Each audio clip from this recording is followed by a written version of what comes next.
My name is Dr. Rani Sachdev. I'm a clinical geneticist.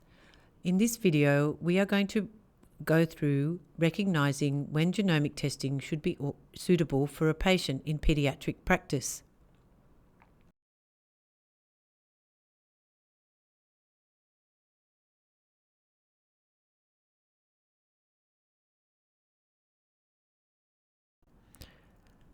Our case scenario is Oliver, aged 17 months. He attends your clinic and presents with global developmental delay in conjunction with hypotonia. Cerebral MRI has demonstrated agenesis of the corpus callosum. Oliver is the first child to non-consanguineous Caucasian parents, and family history is non-contributory.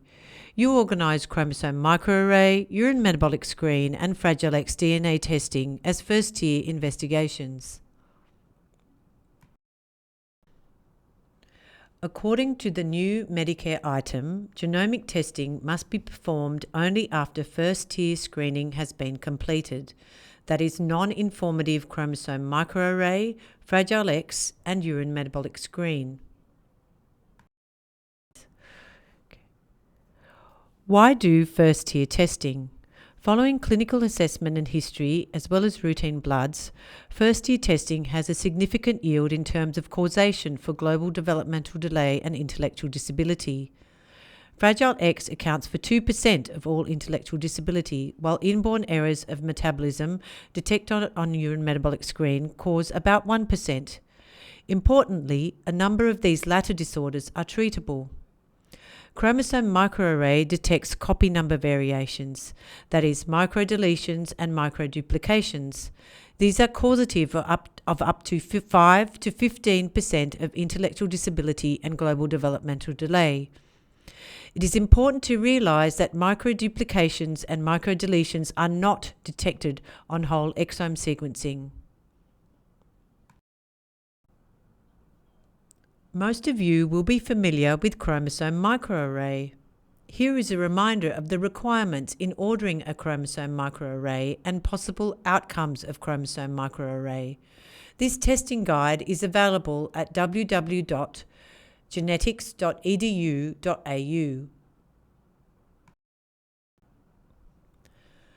Oliver's first-tier testing is without abnormality and the family returns to your clinic. Oliver is now aged 30 months, remains delayed in his development, and has recently been diagnosed with autism spectrum disorder. Mum is also pregnant, and a discussion regarding further, more in-depth genetic testing is flagged with the family. However, the parents are certain that if a causative gene is identified and there is a substantial recurrence implication for the current pregnancy, they would not act upon this information in terms of prenatal testing. Therefore, they explain that it would be easier and less conflicting for them if the testing was not pursued at the present time. This highlights that a genetic diagnosis may have differing implications for the ordering physician and the family, but both views need to be considered. A genetic diagnosis will allow clinical utility with management implications and has a good yield. It reduces time to diagnosis and often avoids invasive investigations. It has been proven to be cost-effective and restores reproductive confidence with accurate recurrence risk estimation. However, for a family, it may mean a loss of hope. Genetic conditions are congenital and lifelong, implying no cure. There may be implications for insurance applications. This will be explored in a later video. There may be concerns regarding incidental findings or variants of uncertain significance.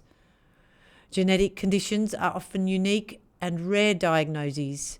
There are usually no natural history studies. A genetic diagnosis may imply a cultural stigma or guilt in some communities. The fear of uncovering unexpected family relationships, such as non-paternity, may arise. Back to Oliver. At 42 months, he is re-referred to your clinic for consideration of genomic testing. He remains non-verbal, has a sleep disorder, and has had recent onset of seizures. In this session, we covered learning outcome number 1, which was recognising when genomic testing would be suitable for a patient. The next session will be about learning outcome number 2, consider genomic testing.